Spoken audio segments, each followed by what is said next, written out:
अंदर तक दबेगी, या जिधर मोटी है उधर से गलाओ तो अंदर तक दबेगी? पतली है। पतला इसका। तो अंगुली पतली है या हथेली? उंगली। अंगुली तो दाब किसका ज्यादा होगा? उंगली का। हथेली का नहीं होगा, उंगली का। अंगुली का दाब ज्यादा होगा। क्षेत्रफल जितना कम होगा उतना ही दाब अधिक होगा। क्षेत्रफल जितना ज्यादा बड़ा दोगे उतना ही दाब कम हो जाएगा।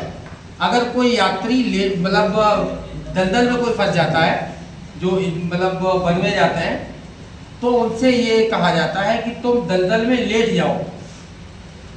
लेटने से क्या होगा? लेटने से क्षेत्रफल बढ़ेगा, और जब क्षेत्रफल बढ़ेगा तो दाब कम होगा। जैसे ये है, मतलब ये मार्कर है, अगर यहाँ पे ठोकना हो तो ऐसे ठोको, या इसको ऐसे ठोको चौड़ा करके। अगर आप चौड़ा करके ठोकोगे तो क्षेत्रफल ज्यादा लेगा, अब क्षेत्रफल ज्यादा लेगा तो दाब कम रहेगा, और क्षेत्रफल अगर तुमने कम कर दिया है तो दाब अधिक हो जाएगा। बंदूक की गोली और पत्थर अगर तुम किसी कांच में मारो तो बंदूक की गोली खोलती कान निकल जाएगी, और पत्थर नहीं, क्यों? पत्थर क्षेत्रफल ज्यादा ले रहा है, दबाव कम देगा।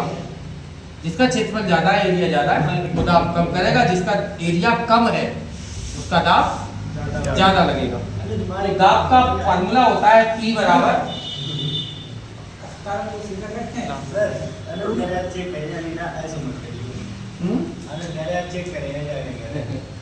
नहीं, अब तुमने देखा होगा, इस चीज को ध्यान दिया होगा। कई बार गाड़ियों में पत्थर लोग मार देते हैं तो वो चटक जाती है, पत्थर अंदर तक नहीं जाता। और गोली मारी जाए क्यों अंदर जाती है? क्योंकि वो एरिया कम ले रही है। सर जो सामने वाला फिरा हो बताइए, तो हम गोली नहीं पार जाते। नहीं, चली जाएगी गोली, तो पार चली जाएगी। पर गोली पार उसमें नहीं जाएगी जो बुलेट प्रूफ कांच होगी, उसमें भी चले सर, एक जगह मार मार। अरे नहीं चली नहीं जाते।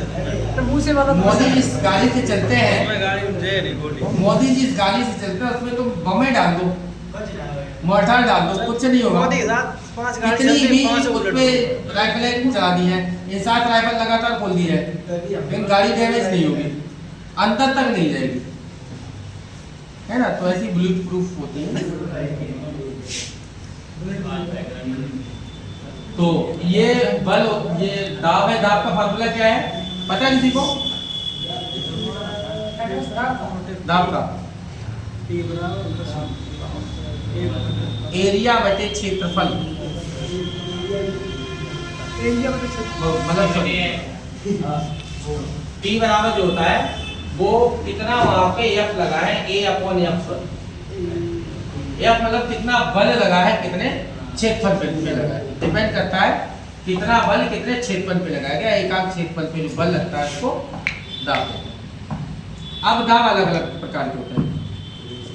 एक तो दाब वायुमंडलीय दाब, दूसरा दाब रक्त दाब। दोनों दाब बराबर रहते हैं। कौन कौन सा?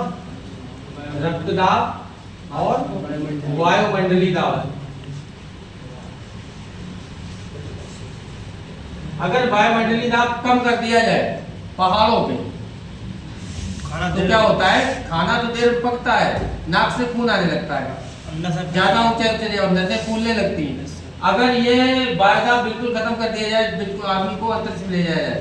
अब अंतरिक्ष में जाने वाले जैकेट पहने होते हैं, उनके विशेष कपड़े होते हैं, वो पहने रहते हैं। अगर वो कपड़े स्पेशल सूट होते हैं वो हटा दिए जाए तो क्या होगा?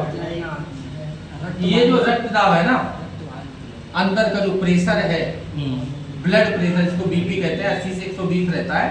ये रक्त है ना, नसें फाड़ के बाहर निकल आएगा, तो बाहर का दाब और अंदर का दाब ये बराबर बना रहता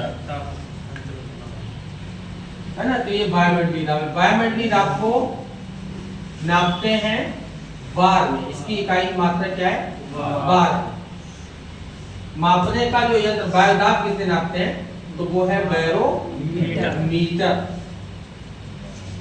इसी बैरोमीटर से पता चलता है, वायुदाब के द्वारा पता चलता है कि बरसात होगी, बरसात नहीं होगी। मौसम विज्ञान टोटल काम करता है बैरोमीटर के आधार पर।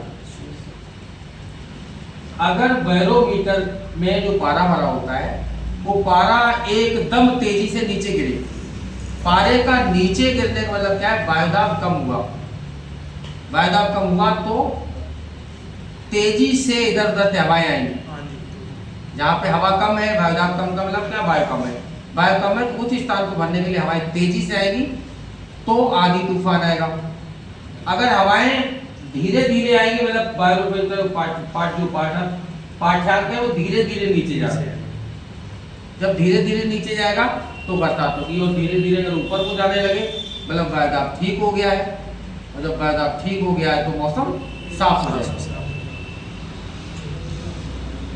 ठीक है, तो ये है दाब और वायुदाब और रक्तदाब। रक्तदाब को मापने का जो यंत्र होता है उसको कहते हैं स्टिग्मोमैनोमीटर। स्टिग्मोमैनोमीटर, इससे नापते हैं रक्तदाब। ये कितना होता है, 120 से 80 तक।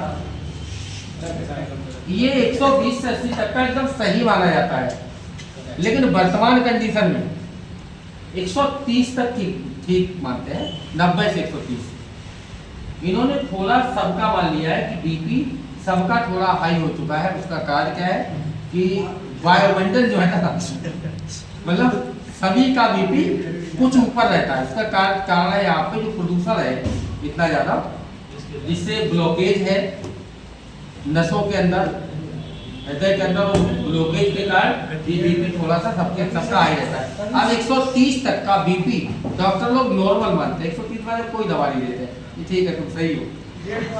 तभी सर यहाँ के लोग काले होते हैं।